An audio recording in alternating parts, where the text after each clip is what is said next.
اور آج بھی اس سلسلے کو تھوڑا سا آگے بڑھائیں گے اور پھر واپس آتے ہیں اور ہم پھر کنٹینیو کرتے ہیں آج کے اس موضوع کو. آئیے چل کے دیکھتے ہیں انبیاء کے بول.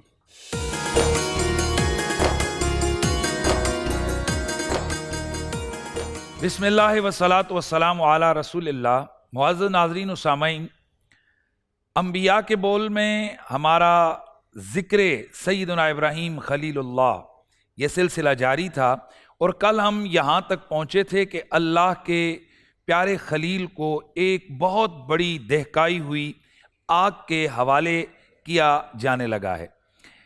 یہ آگ کیا ہے؟ 40 دن پوری قوم مل کر ایک بڑی جگہ پر لکڑیاں جمع کر رہی ہے، اور اس قدر حضرت ابراہیم علیہ السلام کے ساتھ ان کی نفرت ہے کہ منت مانتی ہیں خواتین کہ اگر ہمارا یہ کام ہو گیا تو ہم اتنی اتنی لکڑیاں اس آگ کے لیے جمع کریں گی. جس وقت آگ جلائی گئی، میلوں لمبے اس کے شعلے ہیں اور کوئی قریب نہیں جا رہا، اوپر سے پرندے نہیں اڑ رہے. اب اس قوم کے لیے ایک نیا مسئلہ درپیش آ گیا کہ اب آگ تو جلا دیے، اللہ کے خلیل کو اس آگ میں ڈالیں کیسے؟ کیونکہ کوئی اس کے قریب تو جا نہیں سکتا. شیطان ابلیس وہ انسانی صورت میں آتا ہے اور آ کر مشورہ دیتا ہے کہ ایک غلیل اور منجنیق کی طرح کی چیز تیار کرو اور اس میں باندھ کر اللہ کے نبی کو آگ میں ڈال دو. اللہ کے خلیل کو اس آگ میں جب ڈالا گیا تو آگ میں ڈالنے سے قبل فرشتے آپ کی بارگاہ میں آتے ہیں، اے اللہ کے خلیل، اگر آپ ہم سے کہتے ہیں تو ہم اس آگ کو بجھانے کی تدبیر کرتے ہیں، اگر آپ ہم سے کہتے ہیں تو ہم مالک کی بارگاہ میں التجا کرتے ہیں کہ اللہ تعالیٰ آپ کو اس آگ سے بچائے اور آگ میں ڈالنے کے اس عمل سے آپ کو روک دے. اللہ کے خلیل کا کیا خوبصورت جواب ہے. آپ فرماتے ہیں حسبی من سوالی علمہ بحالی، اے فرشتو میرے رب کا علم ہے، وہ مجھے جانتا ہے، میری حالت کو تم سے اور مجھ سے زیادہ جانتا ہے، جس حال میں وہ رکھے وہ حال گوارا ہے.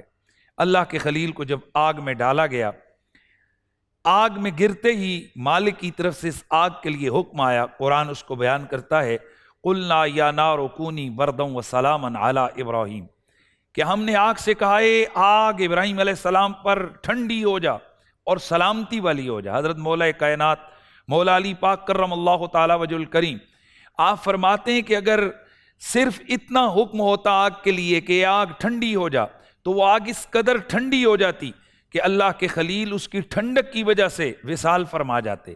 لیکن جب فرمایا سلامن سلامتی والی ہو جا تو وہ آگ اس طرح سے گلزار بن گئی، ایک باغ کی کیفیت آپ کو محسوس ہوئی. اور اللہ کے نبی کے پاس اللہ تعالیٰ نے فرشتوں کو بھیج دیا کہ جو ان کے قریب جا کر اس آگ کے اندر ان کی خوشیوں کا سامان کر رہے ہیں. اب لوگ سمجھ رہے ہیں کہ اللہ کا خلیل جل رہے ہیں، وہ اندر جل کے راکھ بن گئے ہوں گے، اور اللہ کا خلیل اندر ہیں، اور وہ جو باغ ہے، وہ جو آگ ہے، وہ ان کے لیے جنت کا باغ بنی ہوئی ہے. 40 دنوں تک، یہ بعض روایت میں آتے 50 دنوں تک یہ آگ دہکتی رہی. اللہ کا خلیل اندر ہیں، اللہ کی عبادت میں ہیں، اللہ کے ذکر میں ہیں، اللہ کی بارگاہ میں تسبیحات پڑھ رہے ہیں. اب یہاں پر اچھوں اور بروں کا امتحان ہونے لگا. یہ بڑی توجہ طلب بات ہے. مسلم شریف میں اور دیگر حدیث کی کتابوں میں یہ روایت ہے کہ اللہ کے نبی کو جب آگ میں ڈالا گیا تو یہ جو چپکلی ہے، یہ جو گرگٹ ہے، یہ پھونک مارنے لگا، پھونک مار رہا ہے کہ میں آگ کو تیز کر رہا ہوں. اور ادھر ایک ابابیل کو دیکھا گیا، پرندہ ہے، وہ اپنی چونچ میں پانی کے قطرے لا کر اوپر سے پانی پر آگ پر پھینک رہا ہے. اب اس سے پوچھے کوئی چپکلی تیری پھونک سے کیا ہونے والا ہے، اور کوئی اس ابابیل سے پوچھے کہ تیرے ایک پانی کے قطرے سے اتنا بڑا الاؤ جو آگ کا دہک رہا ہے یہ کیسے بجھے گا، اسے کیا فرق پڑتا ہے.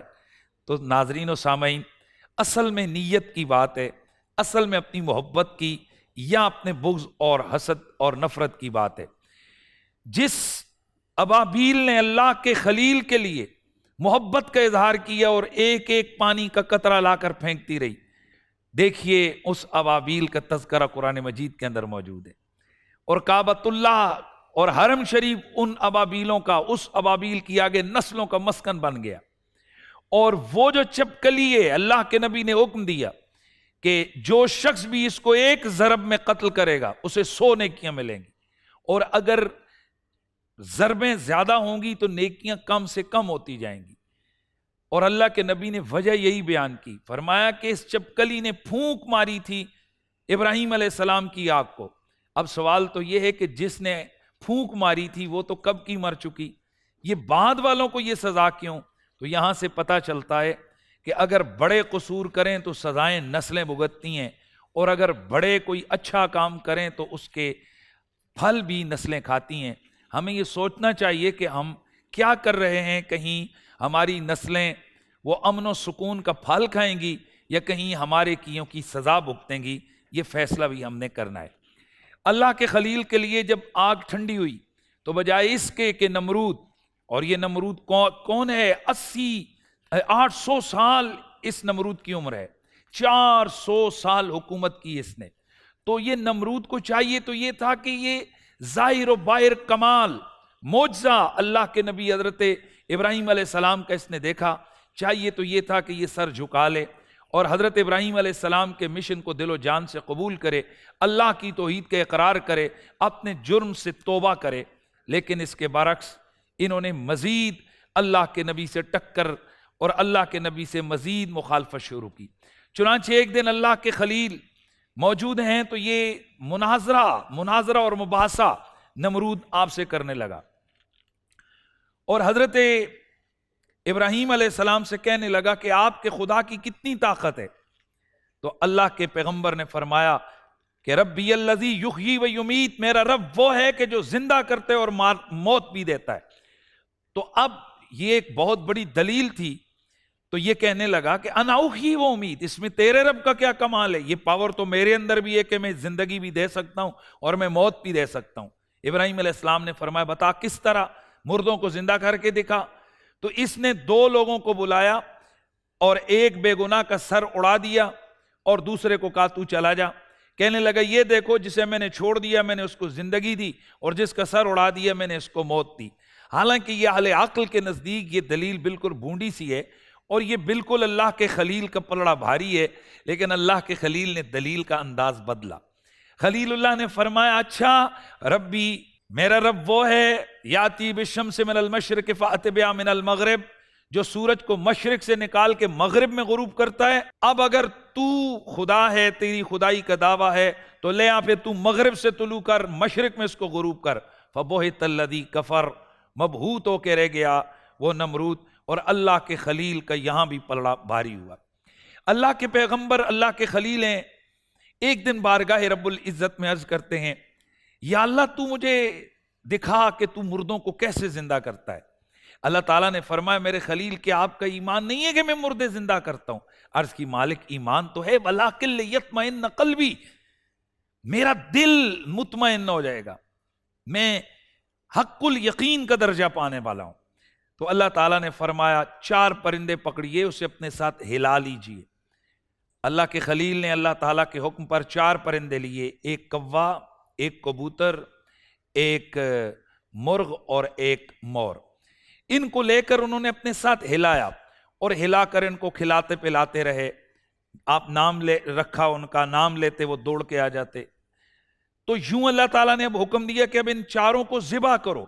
اللہ کے خلیل نے ان کو ذبح کیا، فرمایا ان کے گوشت کو مکس اپ کر کے قیمہ بناؤ، ان کے سر اپنے پاس رکھو۔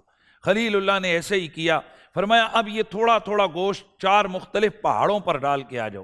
اللہ کے خلیل نے تھوڑا تھوڑا قیمہ، وہ تھوڑا تھوڑا ان کا جسم کی وہ جو بنایا ہوا گوشت تھا، قیمہ تھا، اس کو انہوں نے مختلف پہاڑوں پہ جا کر ڈالا۔ پھر فرمایا اب وہ جن کا تم نے نام رکھا ہوئے ان کو بلاؤ۔ خلیل اللہ کے ہاتھ میں ان کے سر ہیں، آپ فرماتے ہیں فلاں آ جا۔ تو اب وہ جو پہاڑوں پہ رکھا ہوا قیمہ ہے وہ آ رہا ہے، اور جس پرندے کا سر ہے اسی کے پارٹ، اسی کے باڈی کے پارٹس آتے ہیں، اور وہ قیمہ آ کر اس کا پورا دھڑ بنتا ہے، اور اللہ تعالیٰ اس کے اندر حیات کو پیدا فرما دیتا ہے، اور وہ پھڑ پھڑاتے ہوئے پرندے سامنے آ جاتے ہیں۔ اللہ کے خلیل کو مالک فرماتا ہے اے میرے خلیل،